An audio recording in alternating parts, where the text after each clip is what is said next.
So I want to talk to you all today a little bit about how I think we should all thoughtfully approach the field and what it has to give to us as scholars. So oral history is kind of familiar to all of us in a certain way. We've all had good conversations with someone over a holiday dinner. We've all fallen into a long conversation with a friend. We've all heard a story from a parent, a grandparent, a loved one. So we think it's, something that anyone could do. But oral history is also a privileged moment, right? You're coming, you're recording, you're setting this moment into history. You're setting it hopefully into an archive somewhere. And so you have to think about it as more than just a conversation, more than just an interview. You have to think about it as making a document for the future. And hopefully that document can do more than just what you might want it to do. Hopefully it can do things for others. Hopefully it can surprise people. Hopefully it will surprise you in the course of making it. So it's special. It's more special than the average conversation because you usually get just one shot to do it right. So on a micro level, it looks like family lore, truth-telling. We all have people in our lives who love to say, well, if you really knew about such and such, you'd know. And so the people who have those stories that they carry with them.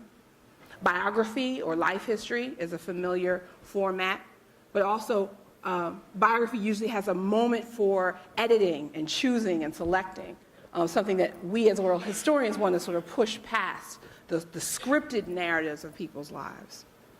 It also has a connection to nostalgia, heritage, tradition, stories that families pass down about themselves, which may or may not be true, which may just sort of affirm the myths that make us comfortable. So this leaves a lot of people wondering whether or not oral history is really history, whether it's too subjective to be a field, whether or not it's just as good as going to an archive or looking at a historic newspaper or seeing a historic diary. It's harder to define as truth, right? But so when I teach my students, I always tell them that my favorite word when I think about history is messy, right? Because I know that I am incoherent sometimes.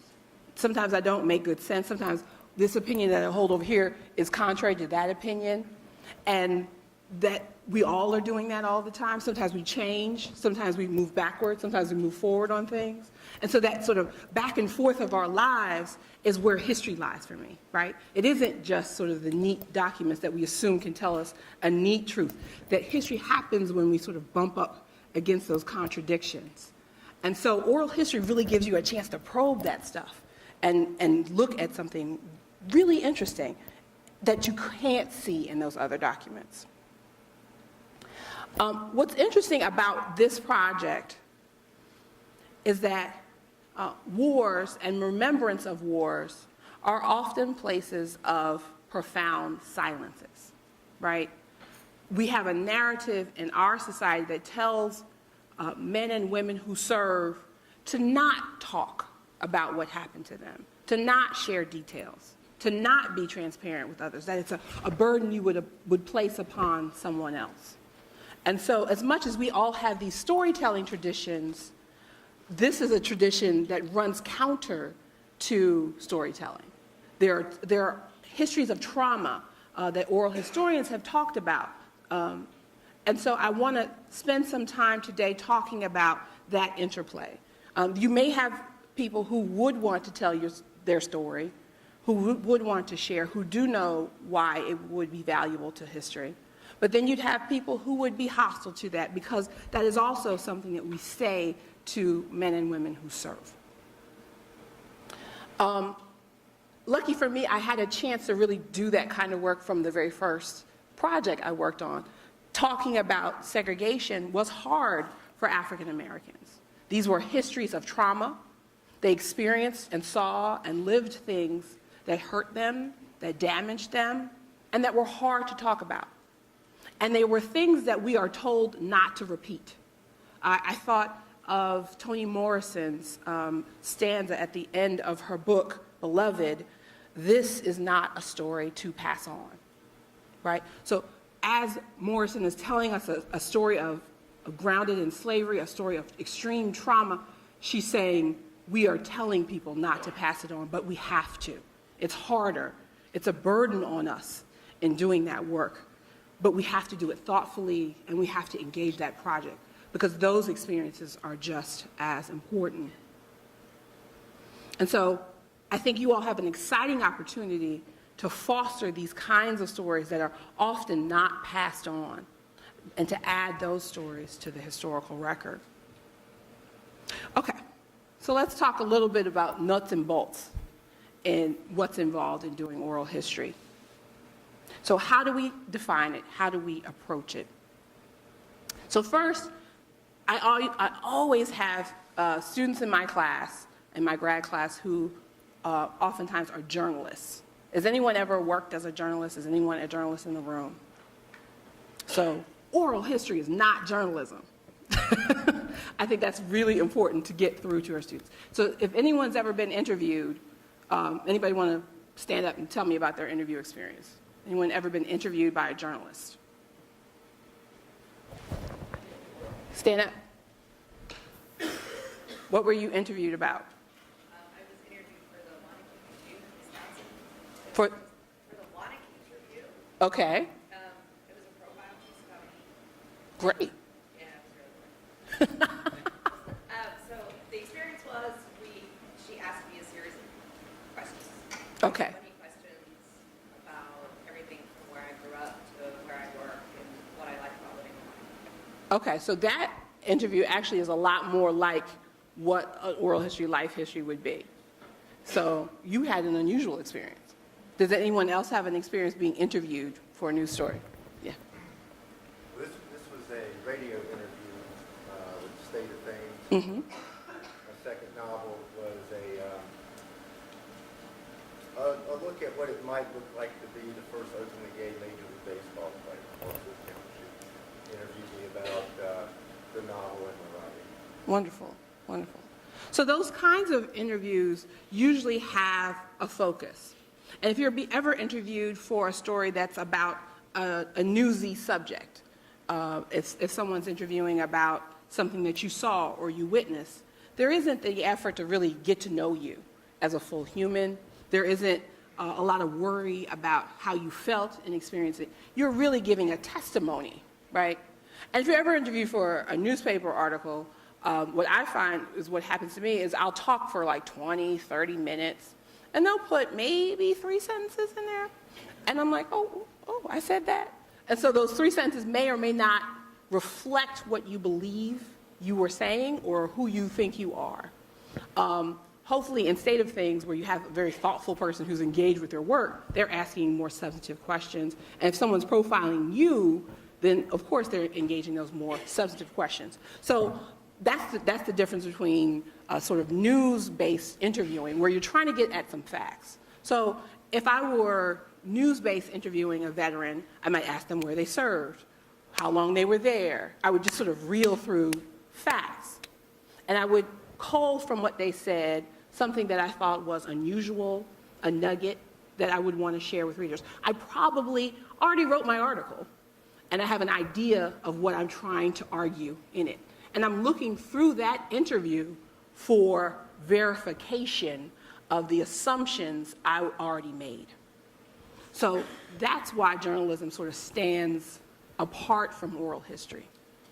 As much as we all have those things that we're interested in, some of the people I went out on teams with were interested in folk medicine or church culture or protest movements. They all had particular interests, but the best interviewers could pull themselves away from their particular interests, their sort of hunt for the thing that interested them, and let the interviewee take the lead in telling you about themselves.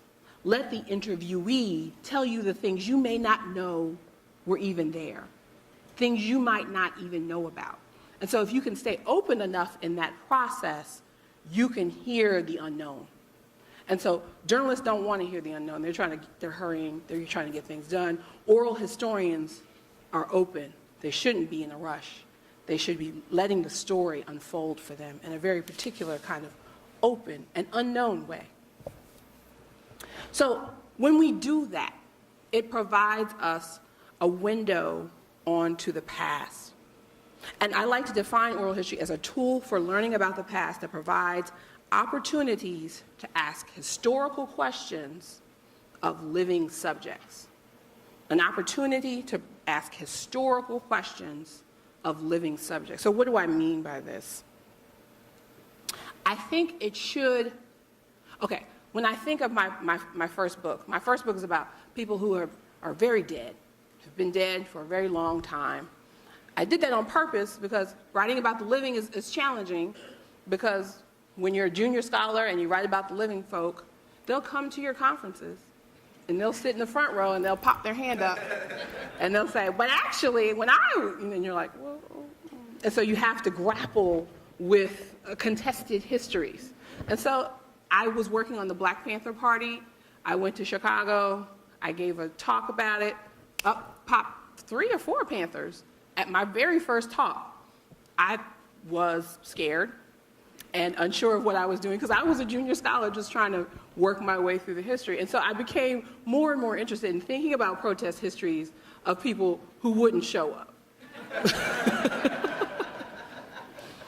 But I always wanted to grab that texture that I heard in oral history interviews. I wanted to know the kinds of things I could ask them. So I would do a lot of work, a lot of archival work to recreate the feel of daily life. Who were their friends? What church did they go to? Why did they probably like that congregation? What schools did they attend? Who were their classmates? What newspapers might they have read on a daily basis? Who were they in conversation? What did they consider to be their community? Where was their neighborhood? Where did it start and where did it end and why? Did that change over time? And so I spent a lot of time trying to figure those things out because my folks couldn't tell me those things. But those same kinds of questions can be the kinds of questions we ask of our oral history interviewees. We can ask them about the texture of their everyday life in ways that are valuable to the historical record, are valuable to researchers in the future. So when approaching an oral history interview, you have to ask, what might you want to know? There are certain things we can know from archival history, from newspapers, from histories of the time that tell us what it must have been like to serve in America's wars. We can see where troops were moved, how many people were deployed at any given time, what the current conflicts were, what the political debates were about among politicians about that engagement. But we can't know what it felt like unless we ask these servicemen and women. We can't know what it was like for them to engage in this personally unless we ask them. And so the interview shouldn't be an attempt to see if they know about the stuff we can already find or to even test if they are doing it right, because sometimes I think my students fall into the trap of wanting to use their interviewee as a person who can help them do their research, who can sort of say, well, now what date was the such and such on? And I have a crappy memory sometimes, and I can't remember on what date something happened in my life, but I can remember what it was like for me. I can remember if I was worried or excited or looking forward to it or dreading it. I can remember what my family members thought about it. I can remember those little details that aren't going to appear in the archive. And so those should be where our questions lie. It shouldn't feel like their interviewee is taking a quiz at school, but rather that they are providing a resource that's otherwise unavailable to us. So as much as we might be interested in sort of sussing out details, I think it's important to take an open approach to lead us to things that we might not have known. Alessandro Portelli says it's important to accept the informant. So that means to take them where they are. So if you happen to be interested in a particular thing and your informant's not giving you that, okay, your interests are secondary to what the informant has to give, and opens you up to the possibility that your work can have broader implications beyond your own personal interests. So I want to talk a little bit about the 4 dynamics that are always at play in interviews. First, there are issues of people and language and being able to understand one another. So informants are speaking in languages that may or may not be something you can understand based on what they are talking about. So if you are not a service person, for example, and you are talking to them about their experience as service people, are they speaking in a language that you understand in terms of definitions, meanings, things like that? So you don't have to be conversant with the life of a Marine or a soldier in order to interview them. And oftentimes, if you're not conversant in that language, that's an opportunity, right? Because your listener later on, who's listening to the tape, also may not be conversant. So your a sort of practice naivete is a skill and an important skill to cultivate when doing an interview. So lucky for me, when I was young doing interviews, I was very young. I was interviewing older people. Older people like to explain to younger people what happened and that they don't really understand. And so they'll over-explain. But in the over-explanation, they are providing detail, they're providing understanding.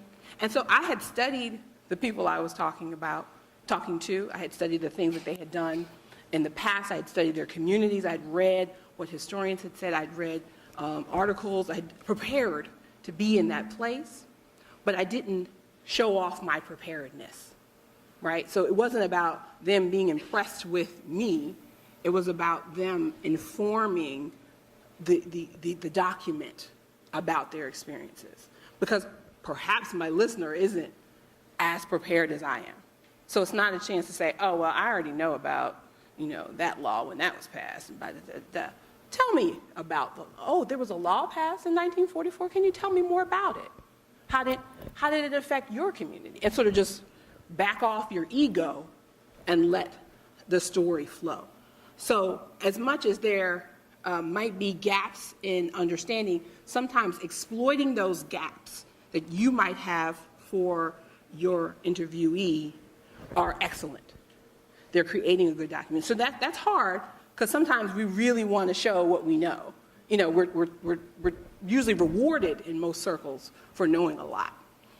So this is a chance to sort of step back from knowing and let a person inform you. Now, it's also important not to over ask, right? So if you don't know, you can say, what's that? Just in sort of a light, simple way. But if you are really like, well, what's that mean? Can you spell that? And can you define? You also don't want to stop the story.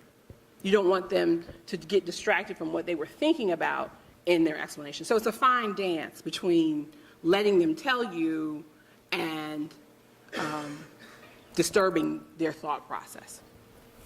So the next dynamic at play is one I hinted at. It's a dynamic of age, race, gender, relationship to the subject matter, and relationship to one another. So every time I teach oral history, some of my students are sure to interview a grandmother or grandfather, and most time that goes terribly. Because the grandmother and grandfather know that they've heard some of this before. They're a little irritated that their grandchild has come to them to interview them about something they know. And they're like, well, as you know. And so they have these real battles and fights. And the grandparent often doesn't want to share intimacies about their younger life with their grandchild. They're trying to save face. They don't want to tell you that in their marriage, they may have broke up before and didn't live with their spouse, or got pregnant before they got married, or, something that they want to keep secret. And so those tensions are often at play in what the interviewer and interviewee do. And so it's this important symbol of the difficulties of relationship between the two. And so you have to think about it. So you can't fix yourself. You can't say, well, it would be better if I were a man. It would be better if I were older. It would be better if I were a veteran. Sure, it might be. But given you are who you are, how do you prepare to have a conversation with someone who may have perceptions about who you are? How do you overcome them? How do you really think about this dynamic of back and forth will go ahead of time? And so as long as you make a plan about what is possible and a plan about what is good about that dynamic, about the distance between you and your interviewee, or the intimacy between the two, then I think it can work well. Another thing that's important to think about is that often the interviewee is having a dialogue with known history. So they are responding to what they've read, what they've seen in film, what they assume you are doing, so the institution you're affiliated with, the position you hold, they're reacting to what they believe the standard narrative of their experience is. So they may be irritated with that narrative. They may not be happy with the way that people like them have been portrayed in the popular culture. They may not be happy with the way they perceive historians understanding what they've done. And so it's often important to be prepared to know, has this person been interviewed before? Have they, for you to be read up on what the popular culture is saying about the people you are interviewing, because they're also going to be speaking back to that. That will be the third figure at the table, is really their understanding of what they know, the world is saying about them. And finally, the factor of time and space is really important. I'm a firm believer that older interviewees are usually stronger interviewees. Let me tell you a story about my favorite lady in my choir at church, Miss Peggy.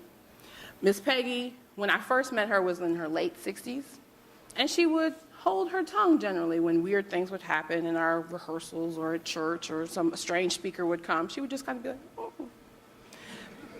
Then now she's about 76, and she's just like, what's that? And she just sort of like speaks out and has outbursts, and you're like, oh my God, Miss Peggy, I didn't know you were thinking all of those things. And so I call that the filter.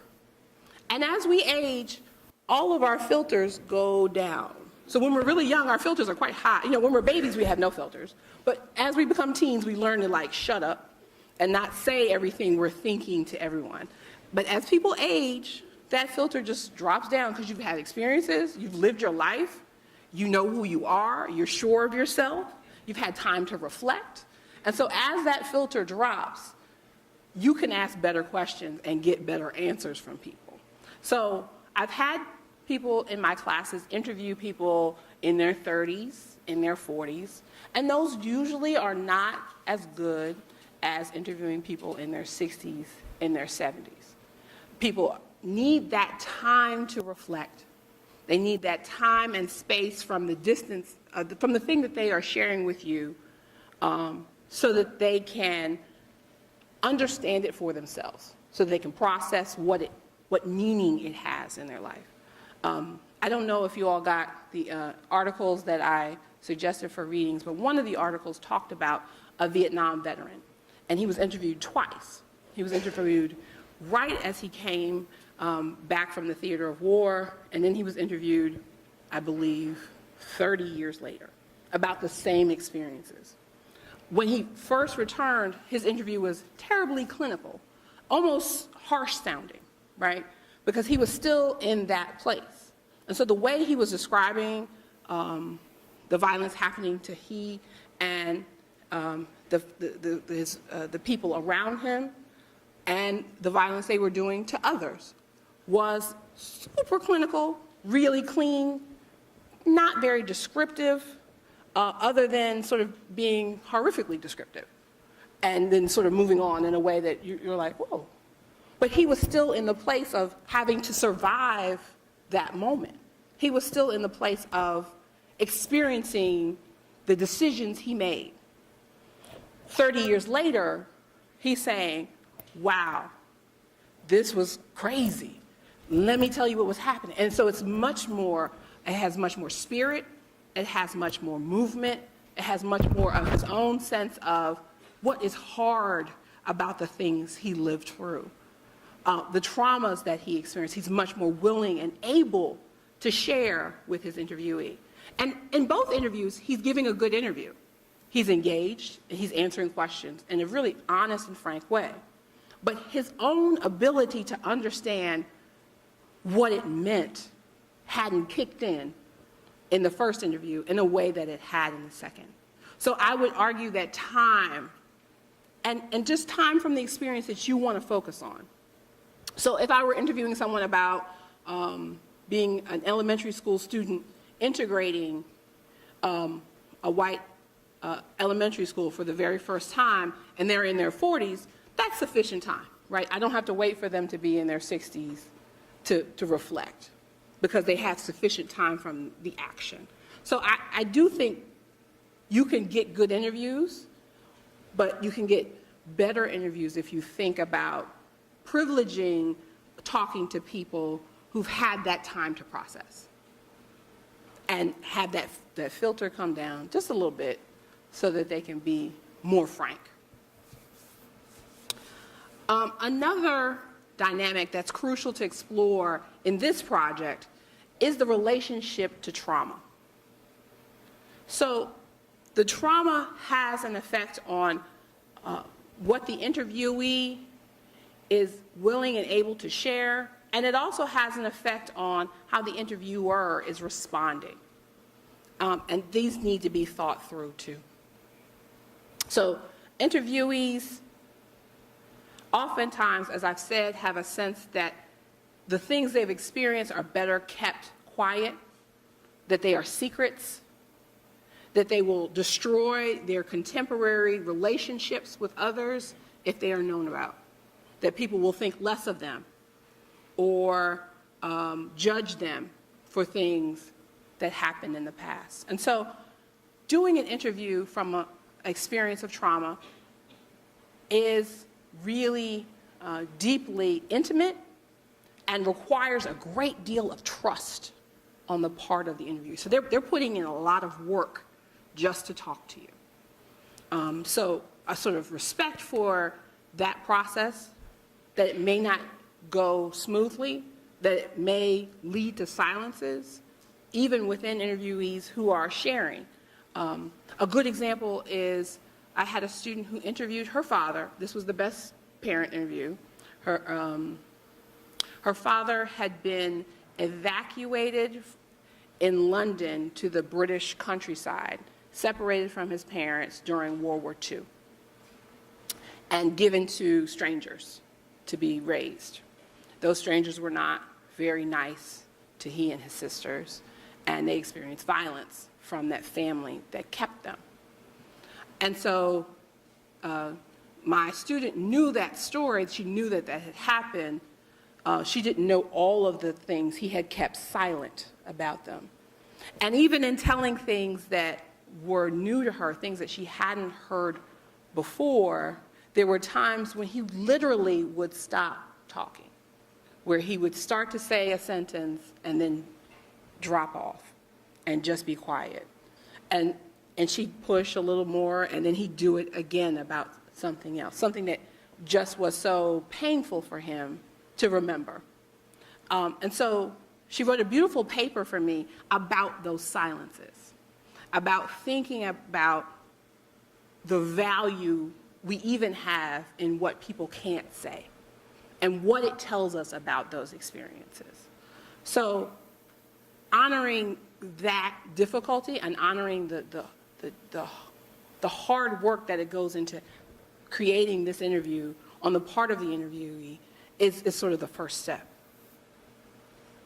They also may have a fear that the listener may misunderstand what they're discussing, may misunderstand their experiences. And this may make them opt out of the process. So I've had a lot of people, when I was doing Behind the Veil, tell me, I don't want to talk to you. I don't want to talk about this. This is not appropriate. I don't want to share this with the world. This is something I went through. And you have to accept that. You have to know that there are certain people for whom this is too difficult to do, to even talk about their life experiences. And they worry about where it's going, who the audience is, and what purpose it will serve. So providing people with as much information up front, having a deep transparency about the meaning of the work, the meaning that it can have for others, and its purpose. That's not a gotcha kind of thing. It's not looking for bad guys or villains. It really is a historical project that has value. Oftentimes people don't know what historians really do now with this kind of work, what sociologists do, what psychologists do with this kind of work, how they use these interviews to really advance what we know about the human experience.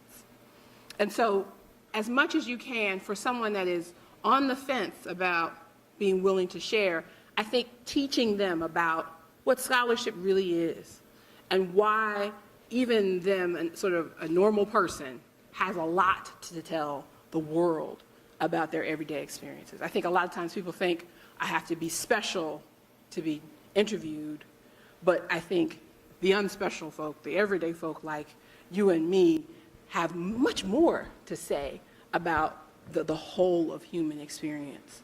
And so teaching them that in the process of telling them about the project is so important. I have a question. Yes, Can ma'am. you promise anonymity? Oral historians don't do anonymity because it's no longer a document, right? So if I can't verify that this is a person who really did these things and find them other places in the historical record, I can't find them in the phone book, I can't verify that they served, then it can't be used for certain kinds of things. There are anthropological approaches that privilege anonymity, who lean much more toward anonymity as the way to get at experiences. So from my training, no. From someone else's training, yes.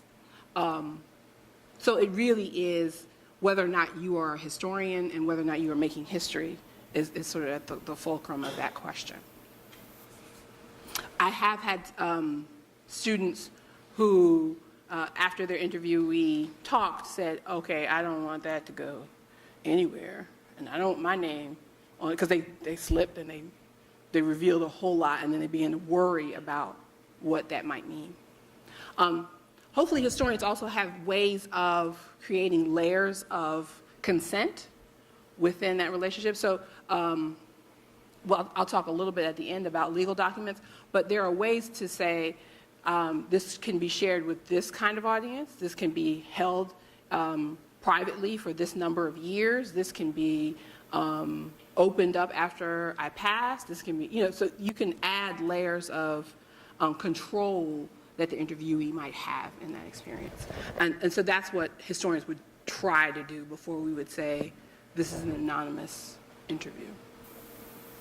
But I think the ethics of that are extremely important, and making sure that the interviewee has the most say over what happens in the future with their story. For me as a scholar, that is the most important thing to me, that the people I interview don't feel like I was tricking them out of their story, but rather collaborating with them in the process of creating new documents. So in the dynamic of trauma, I think that oftentimes the bigger pitfall might be with the interviewer. Oftentimes interviewers may not know how to react to the things they are hearing and not really have thought through or prepared for how they will deal with hearing shocking things. So we all experience this sometimes. So if you've ever had a trauma or a death, people walk up to you and say really weird things sometimes. And it's because they don't know what to say. And they're confused about how to make you feel better. And so then they say really horrifying things. Like, well, at least the person's not, so you're like, wait. I'm not there at the at least stage. I just, you could say, I'm sorry, and move on. And so those kinds of sort of weird reactions I've heard in oral history interviews where people either respond with such awe, well, you're a hero. You are, I'm so thankful that you did, because you are, and the person's like, well, no, I'm just a regular person. I survived the way that anyone who's faced with something awful survives. And they don't want to be turned into a different kind of figure. But I've seen people sort of say, you did that because you were so wise, or so, you had such vision. And they're like, no, it was a luck and a mess and bad, and I survived. But it's not like a victory for them. And so oftentimes I think we want to, when we hear something traumatic, we want to categorize it or explain it back. And so resisting that temptation is key. Just letting people tell you and saying, wow, what was that experience like?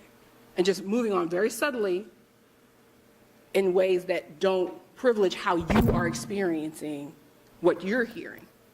So submerging your own reaction is kind of key.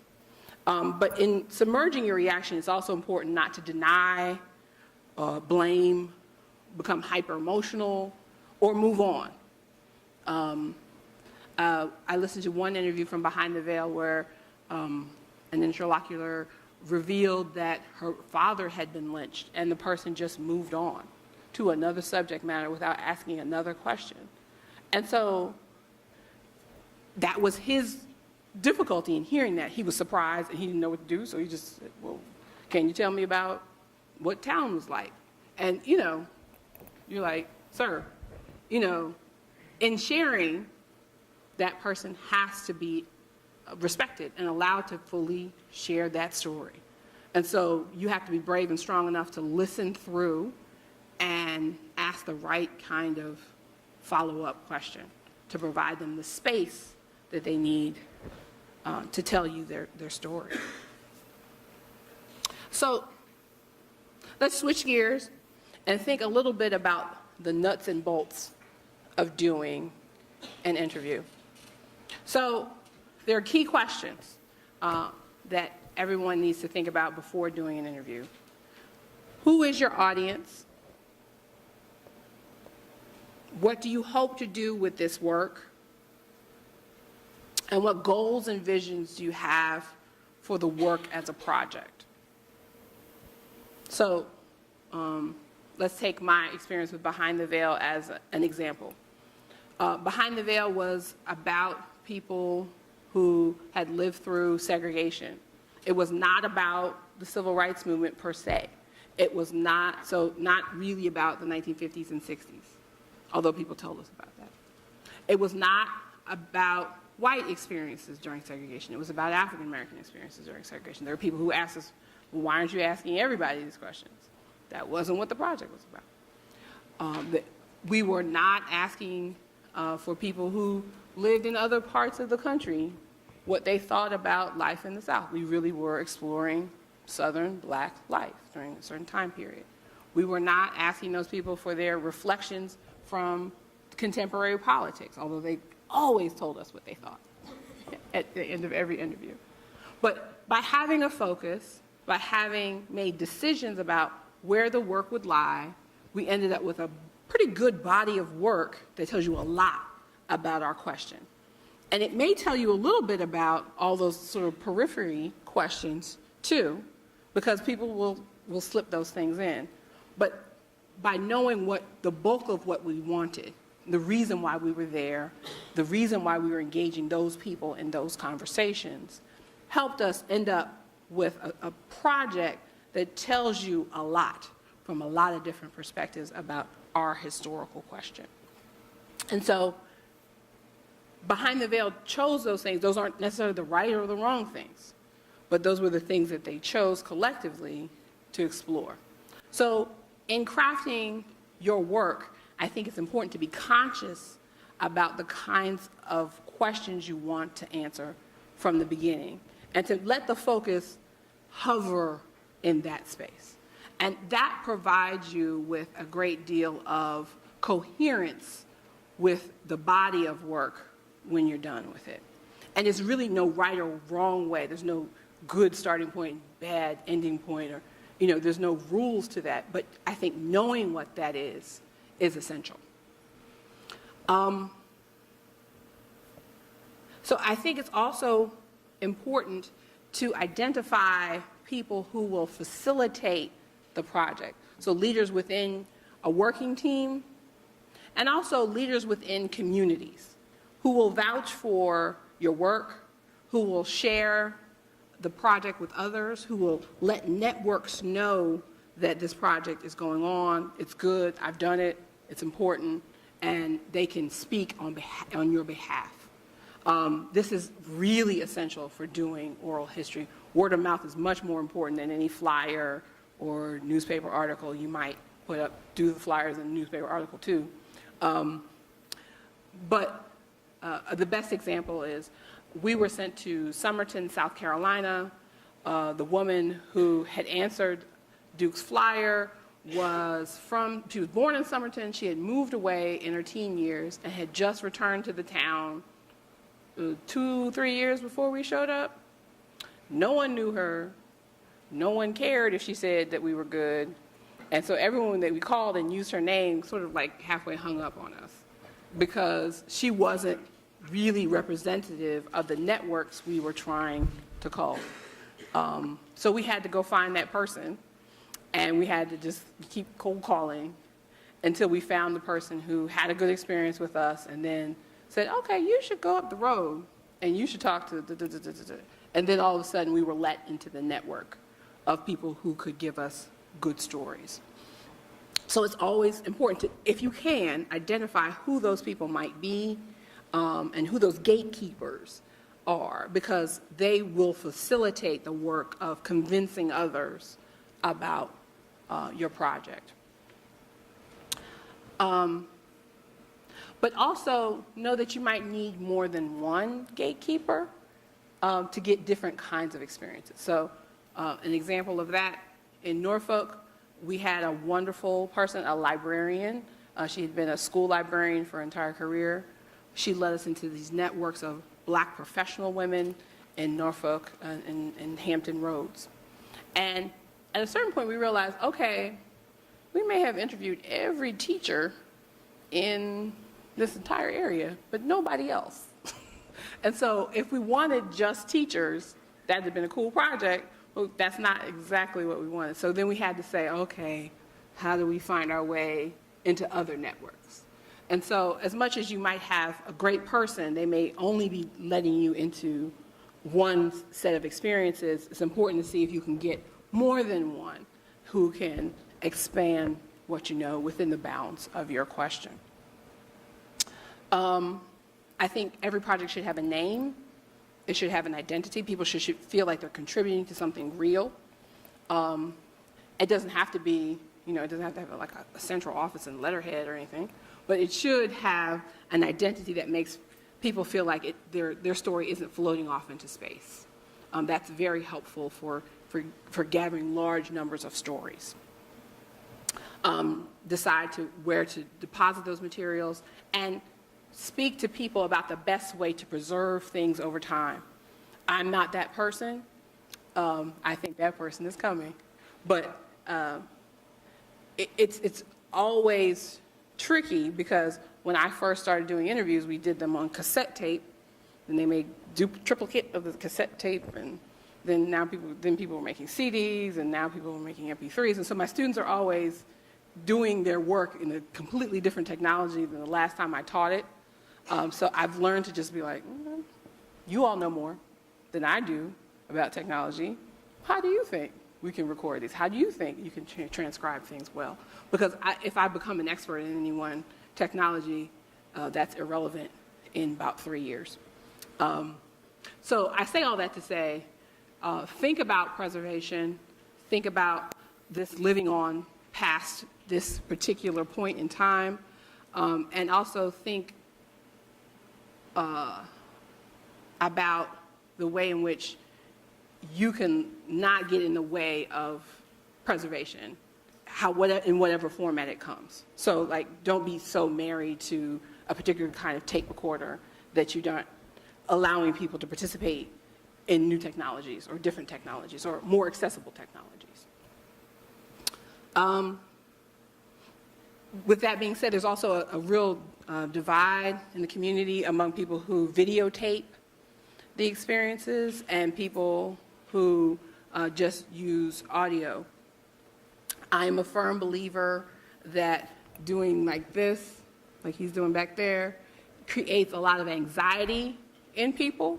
They think about what they look like, they think about how they're holding their head, they think about their face, their clothes, and so they're doing a lot of thinking about stuff you don't want them to think about. But a tape recorder, a phone, a small device on the table, it melts away at a certain point.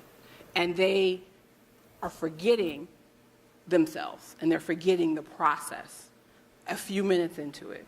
And they can sort of let their mind go soft, as I say, and think back in time. They can stay in that place where they are telling you the story. They're not worried about performance. They are focused on dredging up the material for the interview. They're focused on remembering what it was like to grow up and what their expectations were. And they're really in that process. It's a hard process. It's tiring even to do it. So you don't always want to add a layer onto that for interviewees. Now, if you are doing a documentary and you know you are doing a documentary and that's the center of your work, popping that up is valuable. It saves time. You can layer it. You can do a tape and a video at the same time.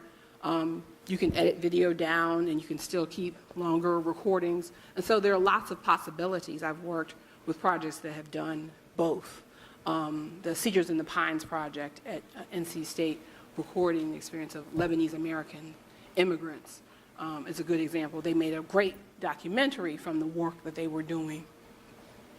But I think it did add a layer of performance. It added a layer of a desire to make sure that a certain kind of story was told, and that a focus on heritage and memory rather than sort of personal experience was centered. So I'm team tape in whatever form it comes now. So there are no tapes anymore. But I think a thought has to go behind what you're doing in that process. Along those same lines, you want these interviews to take place in quiet settings, in controlled environments, places where people won't be coming and going and destroying the sound of what you're recording. The tape, the audio is the document itself. So a transcript of an interview is not the historic document. The tape, the MP3, the sound of that person's voice is the historical document, because it will contain things within it that cannot be written down.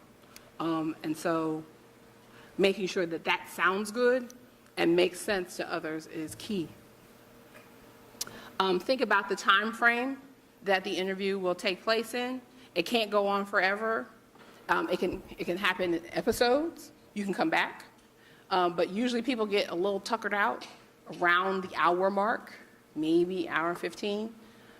If they're not tuckered out, you don't have to stop, but you also don't want to exhaust people. And you also have the opportunity to come back. And sometimes come back is the best, because you can come back and say, okay, I listened to that interview, and you were talking about such, I would love to talk more about that. Do you want to talk more about that? And then you can loop back in a way that doesn't break up their thinking in that first interview and allows them a chance to reflect and gives you a chance to reflect. And some people are really worth multiple interviews because those folks who just love to talk and share and have done a lot of thinking about what they've experienced. Record keeping is incredibly important. So writing down who you're talking with, asking for biographical written information, their family and residential history. You make sure that it's a document that's usable by others in the future, that people can research based on this interview in different kinds of ways if you give them as much information as possible. It's important to take notes when doing interviews, but doing it in a way that is so light and like I learned to write without looking at paper, and my handwriting was crazy on the paper. But there were things I needed to write down so I could go back to them, but I didn't want to write them in a way that, like, when you go to the doctor's office and they're like, oh, and you feel like, oh God, something's wrong. Like, so that, you know, it breaks their concentration. It makes them think they've said something wrong, that they've done something wrong, because they are still experiencing that as distance and judgment. And so making the writing as light and as unimportant as possible. So I would write single words on the page of things I wanted to go back and define, maybe at the end, ask a question about, ask exactly what you were talking about. I've never been on a Surrey, I don't know what that is. You know, so sort of historical things that are gone. Those kinds of sort of light notes are important, but should never look obvious. As I've said before, doing research to prepare for that moment is incredibly important. Knowing what this person is discussing so that you can ask informed questions, but not so informed that you're performing, but just informed so you know what to ask next. So if you are interviewing someone about their experience in Vietnam, you should know the difference between going in 1963 and going in 1966.